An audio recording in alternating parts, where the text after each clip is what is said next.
This video is brought to you by patreon.com/worsttake. Get access to exclusive live streams and Discord servers, on-screen shoutouts, and early access to some videos when you join now. Help make sure that we can continue to make content like this by supporting the Patreon. Links are in the description down below.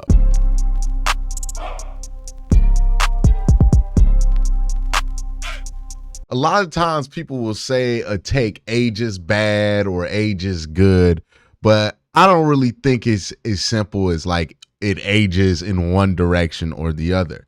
I think takes kind of have an ebb and flow, right? There are going to be some times where a take you said 2 years ago turns out to be golden, and sometimes where that take doesn't look great. It's all about the specific context of the time that you view that take. And the reason I bring this up is because a couple of weeks ago, up until this week, a lot of people were giving Andrew Berry a lot of flack about his draft classes because, well, at the time it made sense, right? Martin Emerson wasn't playing well. Dwan Jones wasn't playing well. Michael Hall was just getting off being suspended. Like, there wasn't a lot to show from the Andrew Berry draft selections. We were fresh off being mad at Jed Wills. You know, it seemed like every week people find a reason to be mad at Greg Newsome. And that led to a lot of people being really critical of Andrew Berry's draft selections. But like I like to say about the draft is that, you know, you can't have definitive opinions every week about the draft and then change those definitive opinions every week about the draft. What I will say, though, is that this week, the young players for the Cleveland Browns shined. They shined pretty bright, and this was a nice thing to see. It doesn't guarantee that Cedric Tillman is going to become a number one wide receiver. It doesn't guarantee that Michael Hall is going to become a all-pro level defender. But you do feel much better about these players after this game, and I think it kind of goes into something I've talked about all last week. But let's talk about the young players who shined first. Michael Hall is the first. I'm going to be honest. After he got suspended and missed this much practice time, all of my expectations for Michael Hall in year one went all the way down. Like, I had no expectations for Michael Hall in year one. My expectation for Michael Hall in year one after being suspended was that he was going to be a healthy scratch pretty much all season. Now, clearly and obviously, that has not been the case for Michael Hall. The first thing he did once he got activated was take Quentin Jefferson off the timeline, off the rotation, which was a really good thing, right? We talked about Quentin Jefferson being a liability in the Browns' run defense for a while now.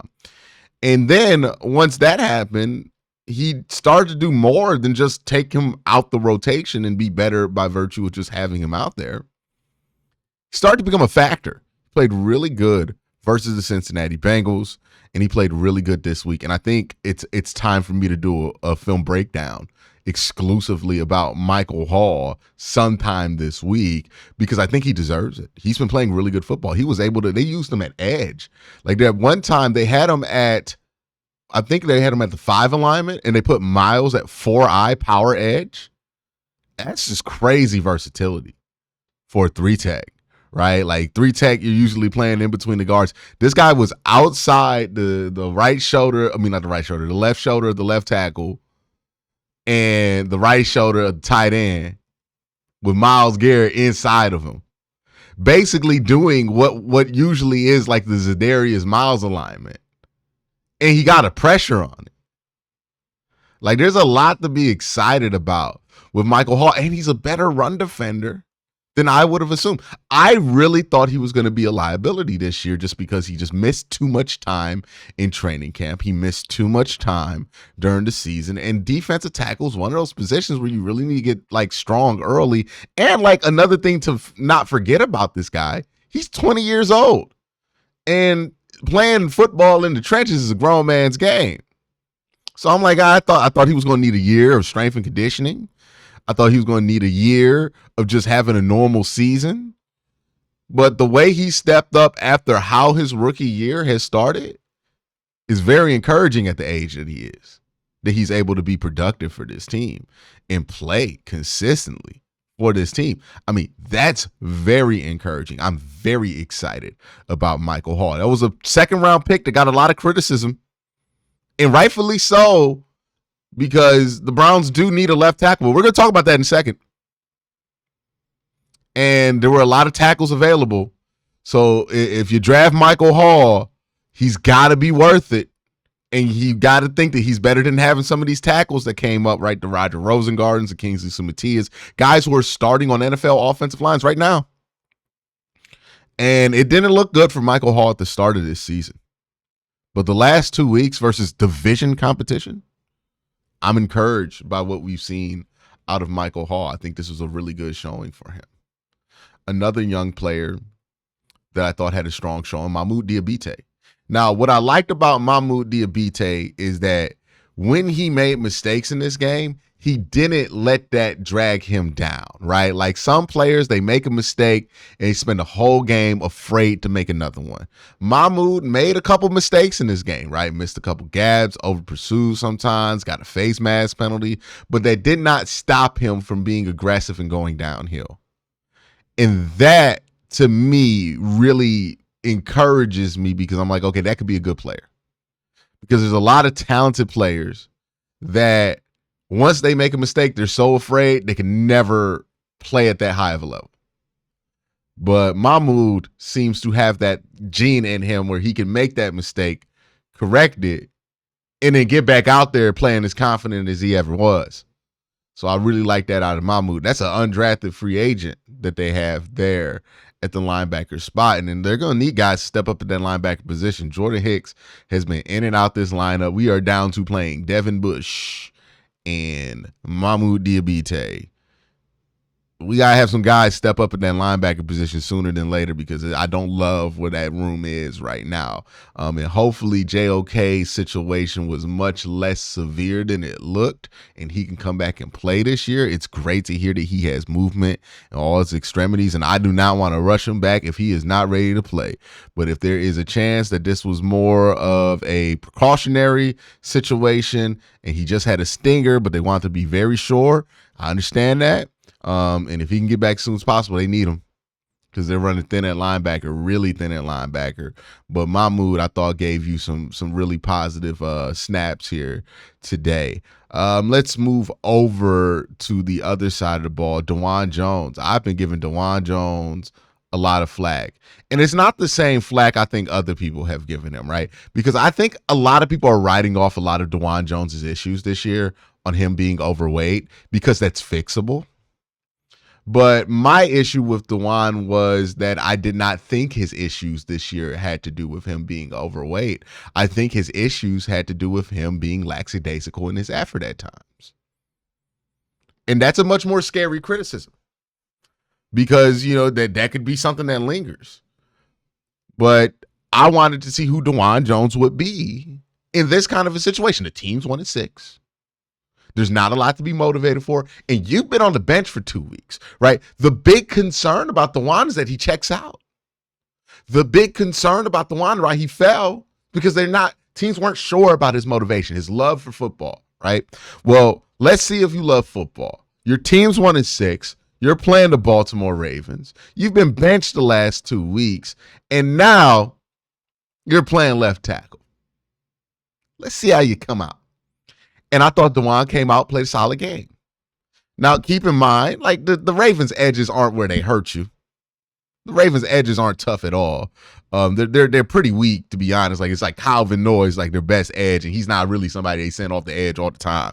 So it's not like he was going up against like T.J. Watt. He has gone up against T.J. Watt before, but it's not like he was going up against a very viral pass rush in Baltimore. It was just nice to see him be out there and move fluidly at the left side. It gives me encouragement, right? And look, the Browns need an answer at left tackle because Jed's been bad.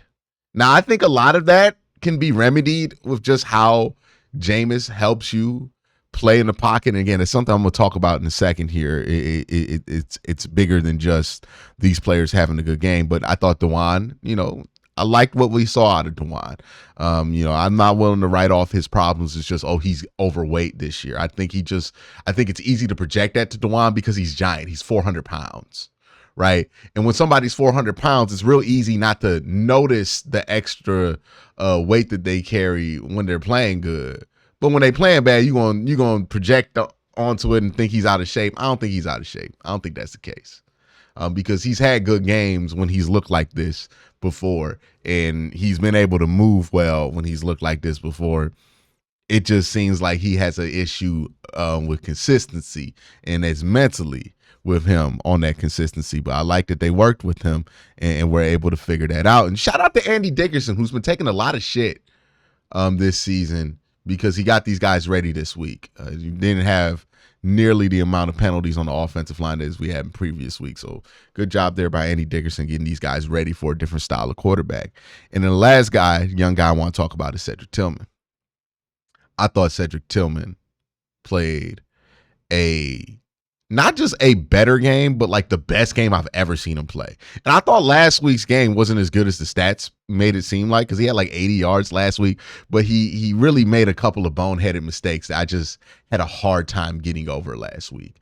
Like, I was close to being out on Cedric Tillman after looking at the film and kind of like figuring out where his issues were. But this week reminded me of something that's bigger than Cedric Tillman, and why I think the Browns being in the spot they are in is ultimately better for them to be where they're in. But yeah, I think Ced had a great game, and I think this game was great for his development. And it reminds me of something I talked about earlier, right? I've made the point that I'm anti-tanking. I don't think tanking is a good strategy. I think tanking is one of the most overrated strategies in sports in general. But in football especially, I think tanking is pretty dumb. Like, it's usually not worth it to tank. And I only think it's worth it to tank when there's a generational prospect on the other side. And like, not a generational wide receiver. And like, it's debatable if his edge rusher is generational, if you should tank for him. But like, really just like a generational quarterback's the only person it makes sense to tank for. And because that guy can like truly transform your franchise in a way that no position player can. But I think tanking is a bad strategy, because you don't build dynasties by losing on purpose, especially in football. There's never been a dynasty that's been built on losing on purpose. There's been dynasties that have been built on like accumulating assets for current players, but still earnestly attempting to win. But like straight up losing on purpose, selling off all your assets in a shameless attempt to lose on purpose. Yeah, there's never been a dynasty built off that. The Kansas City Chiefs going for the third championship, still undefeated. They didn't get Pat Mahomes by trying to lose to get Pat Mahomes. They used the resources they had from trying to win and then figured out how to get their guy. Lamar Jackson, another example of this, right? The Baltimore Ravens, a consistent playoff team. Not a dynasty, but a consistent playoff team. They didn't get Lamar Jackson because they were tanking. They got Lamar Jackson because they identified him, made a move, and got their guy. Buffalo Bills, same draft. They weren't tanking that year. They identified him, got their guy.